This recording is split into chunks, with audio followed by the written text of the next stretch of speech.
we've almost finished our own submission to the federal government, which we and the state institutes have been working on. That'll be ready in the coming days. So yeah, look, we should be positive about it. It's money for nothing and it keeps the economy flowing, doesn't it? You're listening to Elevate, the official podcast of Elite Agent for real estate industry, sales professionals, property managers and leaders. We bring you the best minds in business and real estate to help you list more, sell more and elevate your results. To download your written action guide from this podcast containing extra tips, links and shortcuts, visit EliteAgentElevate.com. Now, here is your host, Samantha McLean. Welcome to another episode of the Elevate podcast, where we delve into some of the most interesting minds in business and in real estate for the very best tips and strategies for you to implement to elevate your business. I'm Samantha McLean, editor of Elite Agent and host of this week's show. Joining me today is the president of the Real Estate Institute of Australia and the founder of View Real Estate based in Tasmania, Adrian Kelly. Welcome to the show. G'day, Samantha. Thanks for having me. It's actually great to catch up with you because I know you've been an incredibly busy man over the last couple of months. First of all, can I just ask, how are you? Are you okay? Oh, I'm great, thanks. Yeah, I'm stuck in my home state of Tasmania and I can't get out. Or if I want to get out, then I have a problem getting back home. So it's been nice to spend a bit of time at home. But yeah, you're right. I certainly haven't been bored, that's for sure. Yeah, absolutely. So tell us about the last couple of months for you. I'm guessing probably started earlier for you than most people. So we started hearing a lot about COVID-19 at the end of January, early February.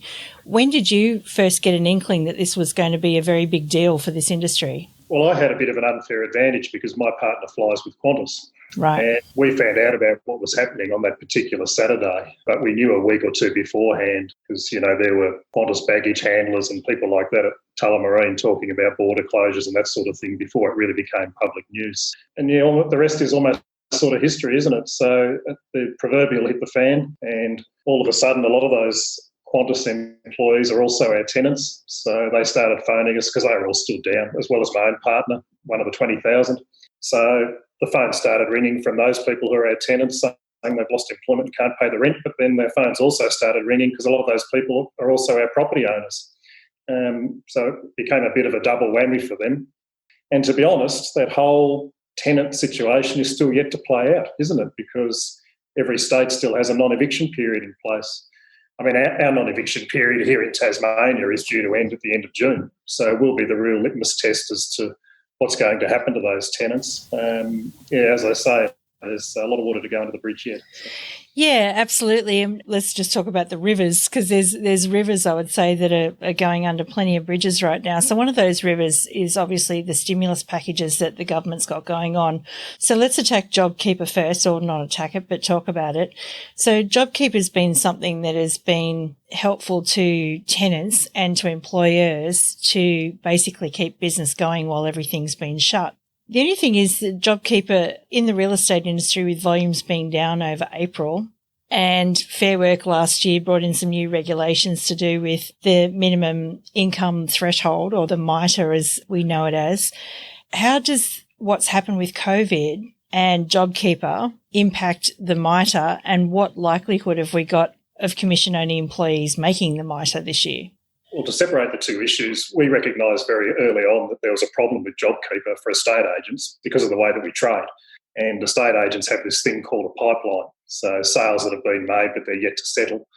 And so it was quite difficult for a large volume of estate agents to qualify for JobKeeper because of that pipeline. And what we didn't want was for the JobKeeper program to run halfway through its course before estate agents could qualify. And I'm talking about the 30% downturn in income or turnover. The other issue, particularly for agents in Melbourne and Sydney, was that you might remember that early last year was pretty ordinary trading conditions in terms of sales. It was the lead up to the federal election and consumer sentiment wasn't great. And then we had the election and the surprise result and the market took off again. And the market's been very strong right up until COVID hit in sort of March this year. So being able to justify a 30% downturn earlier this year compared with poorer trading conditions last year was very difficult. And thankfully the tax office listened to us, and that's where the alternative test came from. So even though you haven't got a 30% downturn yet, you should be able to justify it. And that's meant that a lot of agents could access the JobKeeper program, whereas otherwise they may not have been able to. With regard to commission-only employees, that's a really difficult one. It's particularly a problem in, let's take Western Australia, for example, where they've got about 5,000 salespeople running around over there. And about 85% of those are employed on a commission-only basis. So a very large cohort. So what happens in that commission-only sphere really does affect a state like that, not to mention Melbourne and Sydney. So we went fairly early to the Fair Work Commission because we knew that with what we thought was coming at that time in terms of a downturn of sales, a dramatic downturn of sales, commission-only salespeople would be very unlikely to meet the MITRE, so $56,000 approximately, within that 12-month period. So we asked the Fair Work Commission to halve the MITRE, halve the dollar value, and they said no to that. And with the benefit of hindsight, we probably went a little bit early because we didn't have any sales data to justify what we were asking for. And since then, there's another submission which has gone in, which will basically disregard all of the months that COVID has been a problem. Everyone's been talking 6 months for COVID, so it's sort of the same as halving the MITRE, but not quite. I have a personal view that that's probably not going to cut it for commission-only salespeople because, as we all know, there's that massive lag time between when a salesperson receives a telephone inquiry for appraisal becomes a listing becomes a sale, and the sale actually settles. So chopping out those COVID months, which we're in the middle of now, probably won't be enough. But I'd have to say the Fair Work Commission has been reading all of our submissions, and we've been spending a fair bit of time educating them about how real estate sort of works in the real world. So that remains a work in progress, I'd have to say. We'll just have to see how all of that plays out. Yeah, I've noticed in the Facebook groups and things like that of real estate agents, there's been a lot of confusion and a lot of questions over that. So I guess it's a wait and see, because once we've got real data, then we'll be able to run some real scenarios and see what's what. The other thing too is that different businesses have treated the JobKeeper program differently. Some salespeople have been getting paid JobKeeper, whereas others haven't, and the debit credit system has come back into play. But I suppose the important point is that the JobKeeper program is a wage subsidy for the business.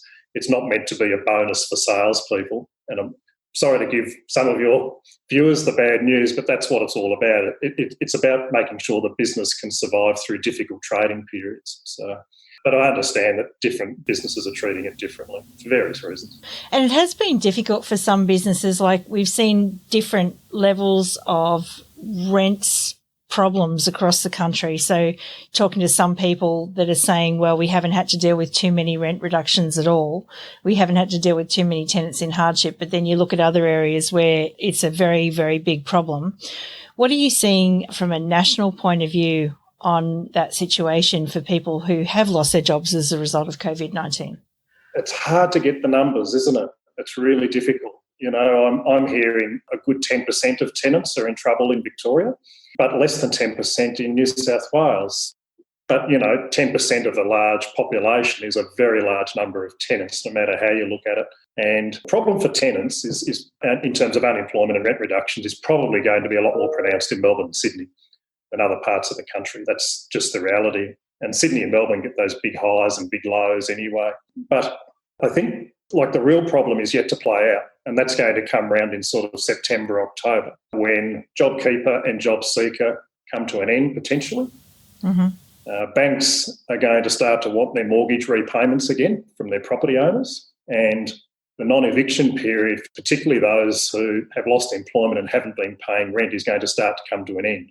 And in the majority of cases, the rent has still accrued for those tenants. Mm. So I'm not sure how we're going to solve that problem, but it's coming. And it sort of feels like a bit of a slow-moving freight train at the moment. It's coming. We've gotten rid of the virus thing, in theory. So we're putting that to bed. But now we've got this economic issue, which is slowly rolling down the tracks. And you know what? A lot of tenants did try it on. They saw this as an opportunity to save a few bucks. And they were the noisy tenants. They were the ones that were making all the noise in the media. Whereas the real tenants, the real working class people who had the rug pulled out from underneath them overnight, hospitality, tourism employees, and they are really suffering with pure stress and anxiety at the moment. And so they're the people that I really feel for, who are very unclear as to what the future is going to hold for them. And it's going to be the estate agent stuck in the middle that's got to deal with it. we're doing what we can to make sure that the state and federal governments are very much aware of how we're feeling in that space, because I can see as plain as day that it's going to be the property managers that are going to have to deal with this problem somehow. So, Sam, we'll just see how it plays out, I guess. Yeah, it's an interesting space, I'd have to say. It is interesting because when all that business was going on, we were kind of wondering, like with rent reductions and things like that, how landlords were going to be affected. Because obviously landlords aren't all, sort of wealthy property developers. A lot of landlords in this country are mums and dads. And then if they're not getting any income, then the property manager is not getting any income either, or the property management business is not getting any income. So how big a role has landlord insurance played in making sure that their interests are looked after as well? Look, landlord insurance was a mess to begin with, in the sense that there's a lot of landlord insurance companies and there's a lot of different policies right across the country. And the problem was that very early on, landlord insurance companies were still forcing property managers to issue heavy-handed notices to tenants who had lost employment and couldn't pay the rent. And they are heavy-handed letters too. So and then eviction notices. So here we've got the federal government saying on one hand, non-eviction period, and tenants, you won't be evicted, even though if you can't afford to pay the rent, there's no problem. And then we've got the landlord insurance companies saying you must still send out these notices saying you're going to be evicted. And the poor property managers were stuck in the middle. And that was very widely publicised in the media, particularly the left-wing media, which didn't understand what was happening at the time. So REIA did a lot of work with the Insurance Council of Australia. And most of the insurance companies are members of the Insurance Council. And it took weeks, I'd have to say, but we got there in the end. So now, as everybody knows, there's now no need to be sending out those eviction notices to vacate and all of that sort of thing. But there is still the problem where the government has encouraged property owners to do a deal with their tenants in the form of rent reduction if they're able to. And many, many property owners have done the right thing. But now the insurance companies are saying that they can't make a claim because they avoided their policy by doing a deal direct with the tenant. Now, to me, that doesn't make sense, because it would have been very easy for the property owner to say, no deal, sorry, tenant, that's it. And then the insurance company would have had to have paid out a very large claim, whereas now all the insurance companies are being asked for is to pay out a much smaller amount, so just the difference.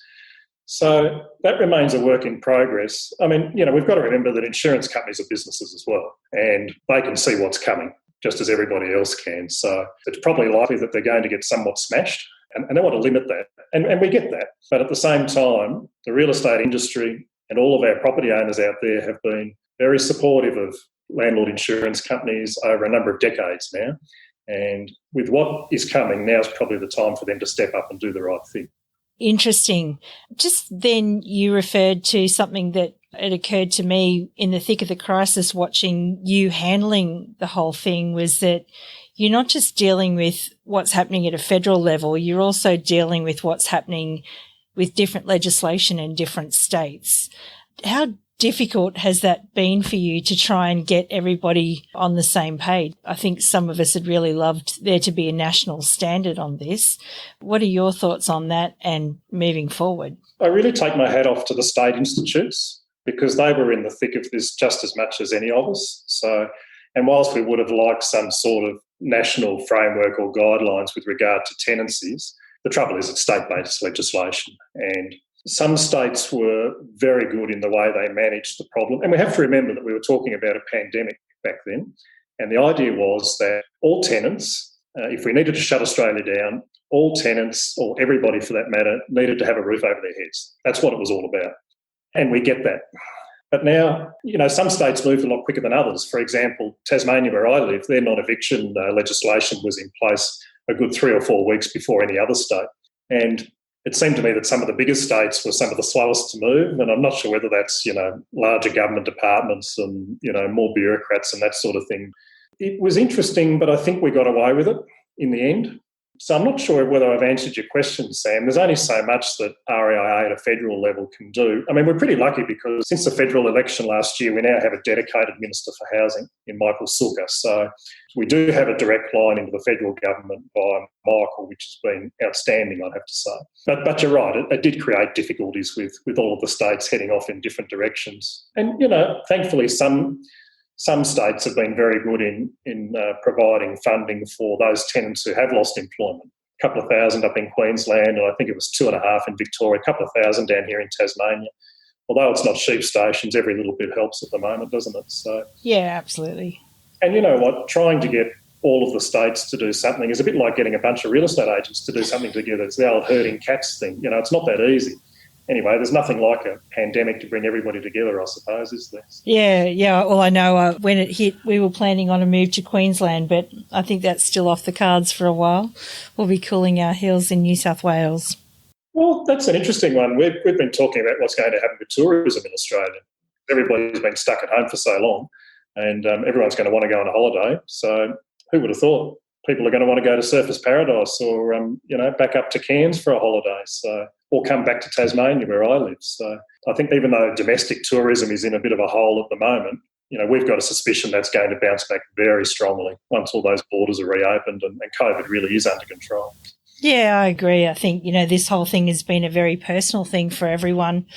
And, everyone's appetite for leaving home, even just to go to a restaurant, is going to be very different for the next 12 months, which is interesting. Fortunate enough to go to a restaurant on Saturday for my sister's birthday.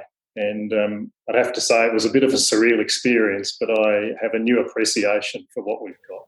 Yeah, absolutely. I went to a restaurant last week too, and it wasn't here's a menu, it was have you got the COVID Safe app on, and if you haven't, can I take your details? And now you can have a menu. Sounds a bit like a real estate open home, doesn't it? It does a little bit indeed.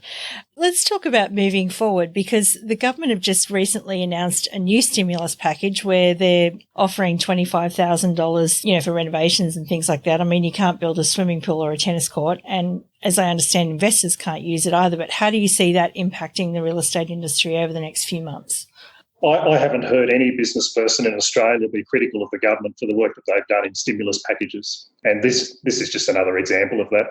I've heard a few commentators this morning talking about that the thresholds are a bit high. You've got to be spending over $100,000 on a renovation, or 150 to be able to access the 25,000. So what? It's better than nothing, and it can always be adjusted on the way through. The really important thing about this particular package from our industry's point of view is that we've spent a lot of time talking to the federal government about if you're going to provide construction stimulus, and spread it across the entire housing market, because the last thing that we need is for any damage to be done to our sales market at the moment. And whilst volumes are down, we're doing okay. We don't need any further damage, so make sure you spread the stimulus right across the housing market, which is not what the construction industry was asking for. They only wanted this to be applied to new builds. So hats off to the feds for spreading this across existing homeowners as well. And I am quite sure that there will be more stimulus packages announced as things go on.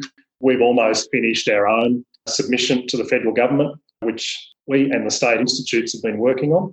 That'll be ready in the coming days. So yeah, look, we should be positive about it.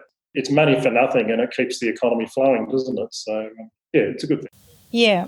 Where's your focus, along with the states, going to be as far as talking to the federal government over the next couple of months? Look, when the package is finished, I'm happy to send it to you, and you can send it round to all of your listeners and viewers. We're very concerned about the tenants. We've dealt with that, as we're also concerned about our property owners as well. But I think the real issue is going to be around the volume of sales that's occurring. And whilst the numbers are still a bit rubbery, they're somewhere between 20 and 40%, depending on which city or town that you live in. I mean, we're just lucky that demand is there at the moment and interest rates are low and money's cheap. So if you've still got employment, finance is pretty easy to access. But to answer your question, our focus is going to be around the volume of sales and keeping that existing housing market stimulated, because particularly at the lower end, the middle to high end still seems to be doing okay, but the lower end is a problem, which is where most of the job losses have occurred.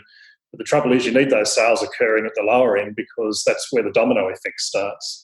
So one sale down here, a first home buyer or a young family, ends up with 3, 4 or 5 sales happening down the line. And that's where our real issue is at the moment. So, yeah, so that'll be our future focus, particularly over the next 6 months. That sounds like you're going to be kept busy again.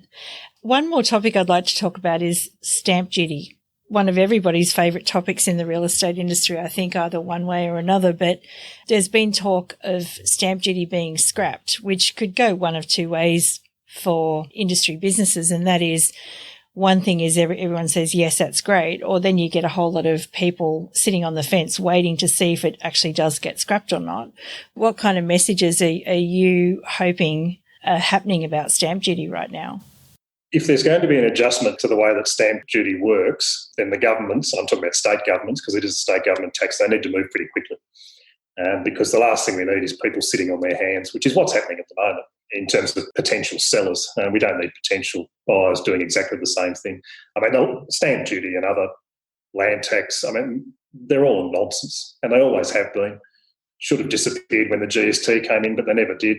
And so the states have been feeding on these rivers of gold which have been flowing for many years. So I suppose the question is, with all of these stimulus packages, not just for the real estate industry, is how are we going to pay for it? And we've been talking about the GST and whether the GST might need to be raised. We haven't landed on a position regarding that, but if we had to choose between land tax in every state on every single property, including the house or the property that we all live in, I think we'd rather have an increase in the GST, which would be a much fairer way because then everybody pays. But to get back to your stamp duty question, if you're going to do something, then just do it now, please, so that we all know what's happening, because there's enough uncertainty out there in the marketplace at the moment. Yeah, and I think the main thing everyone wants is they want to see a bit more consumer confidence, particularly now that we're officially in a recession for the first time in 30 years. Well, if we're in a recession now, we're still doing a lot better than many other countries, so I think we should be pretty grateful, to be honest. Yeah, absolutely. You became president of the REIA in 2018. Did you ever imagine taking on this job would lead you into all of these unprecedented times? Who would have thought? Last year it was a federal election campaign, whereas this year it's a pandemic, which is an election campaign on pure steroids. Who would have thought? I'm pretty lucky. Like, I've got some very good people around me at REIA, and all of the state institutes are very supportive of work as well, particularly the CEOs of those institutes. And I mean that quite sincerely. So, and it's interesting that it takes a crisis like a pandemic for people to really show some true leadership. And, I'm actually very grateful for the opportunity, not for what brought it about, but for the opportunity. And I suppose if nothing else down the track, Sam, it'll look good on my resume, hopefully. Well, I was just about to give you a compliment, actually, because I think we've watched your leadership and along with the leaders in Australia. I mean, I have nothing but respect for our leadership in Scott Morrison and in New South Wales and Gladys Berejiklian for making the tough calls and making them early. And also yourself, you were right there in the thick of it at every moment. I guess as a real estate business owner, and there'll be real estate business owners listening to this, what leadership lessons have you learned along the way? You know what? We went out very early when we knew we had a problem with our tenants, and we went out in a very fair manner to let everybody know that we've got a problem with our tenants, but we've also got a problem with our property owners. And I think the media and the general public understood that we were talking common sense, and we weren't talking self-interest or bagging one cohort against another cohort.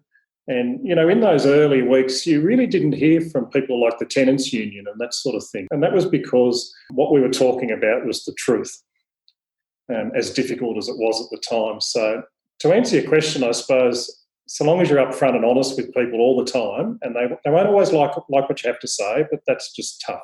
And so long as you always tell the truth and don't tell lies, then I think people will respect you for it.